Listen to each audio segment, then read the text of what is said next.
চলছে শেষ সময়ে যে নির্বাচনের যে প্রচারণা, সেই প্রচারণা রাত পলে কালকে থেকে কিন্তু আনুষ্ঠানিকভাবে নির্বাচন কমিশনের দেওয়া নির্দেশ অনুযায়ী এবারে ত্রয়োদশ জাতীয় সংসদ নির্বাচনের যে প্রচারণা, সেই প্রচারণায় কিন্তু আনুষ্ঠানিকভাবে শেষ হবে এবং আগামী 12ই ফেব্রুয়ারি কিন্তু অনুষ্ঠিত হতে যাচ্ছে যে আসন যে কাঙ্ক্ষিত যে নির্বাচন, সেই ত্রয়োদশ জাতীয় সংসদ নির্বাচন, সেই নির্বাচনের জন্য কিন্তু আমরা দেখছি যে আসলে শহর জুড়ে যে প্রচারণা, যে মাইকিং, সেই মাইকিং কিন্তু চলছে এবং রাজনৈতিক যে দল যেগুলো রয়েছে, রাজনৈতিক দলগুলো কিন্তু যে নির্বাচনের যে পথসভা থেকে শুরু করে তাদের যে প্রচারণার যে কার্যক্রম, সেই প্রচারণার কার্যক্রম কিন্তু তারা কিন্তু চালিয়ে যাচ্ছে। যদি বলে রাখি আসলে শহর জুড়ে যে রাজনৈতিক যে প্রচারণা যেগুলো রয়েছে, এই প্রচারণাগুলো কিন্তু চলছে মাইকিং করে, কিন্তু বিভিন্ন স্লোগান দিয়ে বিভিন্ন কিন্তু যে গানের যে ছন্দে ছন্দে যে প্রচারণা, সেই প্রচারণার দৃশ্য কিন্তু আমরা নগর জুড়ে কিন্তু লক্ষ্য করতে পারছি।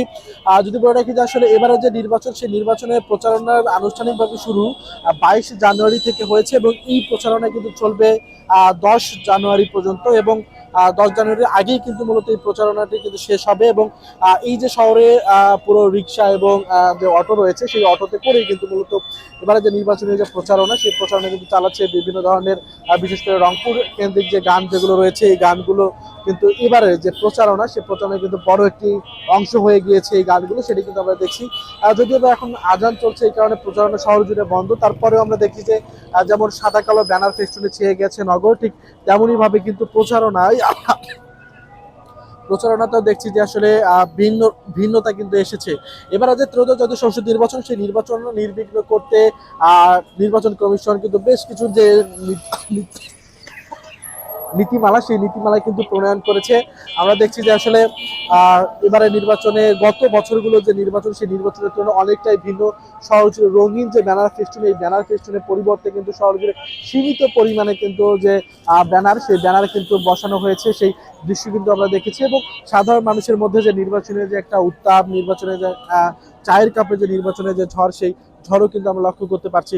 তো বলা যায় যে সব মিলে যে এবারে যে নির্বাচন, সেই নির্বাচন আসলে সুষ্ঠু নির্বিঘ্ন করতে কিন্তু নির্বাচন কমিশন যে উদ্যোগগুলো গ্রহণ করেছে, সেটি কিন্তু নির্বাচনের যে অংশ নেওয়া যে রাজনৈতিক দলগুলো রয়েছে, রাজনৈতিক দলগুলোর পাশাপাশি স্বতন্ত্র যে প্রার্থী যারা রয়েছেন, তারা কিন্তু সেই উদ্যোগকে সাধুবাদ জানিয়ে কিন্তু সেটি কিন্তু মেনেই এবারে যে নির্বাচনের যে প্রচারণা, সেই প্রচারণা কিন্তু তারা চালাচ্ছেন। আমরা সকাল থেকে যেমনটি দেখি আসলে দুপুরের পর থেকে কিন্তু শহর জুড়ে যে মাইকিং করে যে মূলত প্রচারণা, সেই প্রচারণা চলে।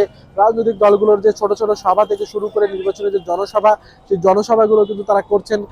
এখন অবধি কিন্তু আমরা রংপুরে যে 6টি আসন রয়েছে বা রংপুর বিভাগের যে 33টি আসন রয়েছে, এই 33টি আসনে শুধুমাত্র লালমনিরহাট বাদে অন্য কোনো আসনে কোনো ধরনের কিন্তু অনাকাঙ্ক্ষিত কোনো ঘটনার খবরও কিন্তু আমরা পাইনি।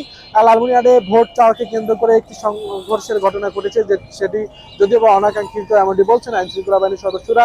নির্বাচন কমিশনের সাথে আমাদের কথা হয়েছে গতকালকে, নির্বাচন কমিশনের প্রধান কমিশনার তিনি কিন্তু রংপুরে এসেছিলেন। তিনি যেমনটি বলছেন যে নির্ধারিত সময়ে এবারে যে নির্বাচন, সেই নির্বাচন হবে। আইন শৃঙ্খলা বাহিনীর প্রতি তার পুরো আস্থা রয়েছে। পাশাপাশি যদি বলে রাখি যে আসলে এবারই ত্রয়োদশ জাতীয় সংসদ নির্বাচনে 1 লক্ষাধিক কিন্তু বাংলাদেশ সেনাবাহিনীর সেনা সদস্যরা কিন্তু এই নির্বাচনে মোতায়েন থাকবে এবং তাদের যে পুরো যে ক্ষমতা, সেই ক্ষমতাও দিয়ে রাখা হয়েছে।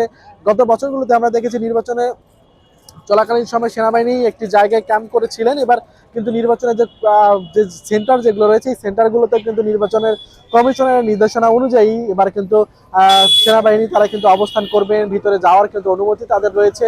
পাশাপাশি পুলিশ, আনসার, র্যাব থেকে শুরু করে আইন শৃঙ্খলা বাহিনীর যে প্রস্তুতি, সেই প্রস্তুতি আমরা দেখেছি যে আসলে সর্বশেষ কিন্তু তারা প্রস্তুতি কিন্তু তারা নিয়ে রেখেছেন এবং এবারের যে নির্বাচন, সেই নির্বাচন আসলে সুষ্ঠু এবং নিরপেক্ষ করার লক্ষ্যে কিন্তু কাজ করছে নির্বাচন কমিশন, সেই দিকেই কিন্তু রয়েছে। এবং সেই প্রচারণায় কিন্তু আজকে আমরা শেষ রাতে রয়েছি, কালকে থেকে কিন্তু মূলত প্রচারণা, সেই প্রচারণা কিন্তু আনুষ্ঠানিকভাবে শেষ হচ্ছে। তো এই ছিল কিন্তু রংপুরের যে প্রচারণা, সেই প্রচারণার সর্বশেষ খবর।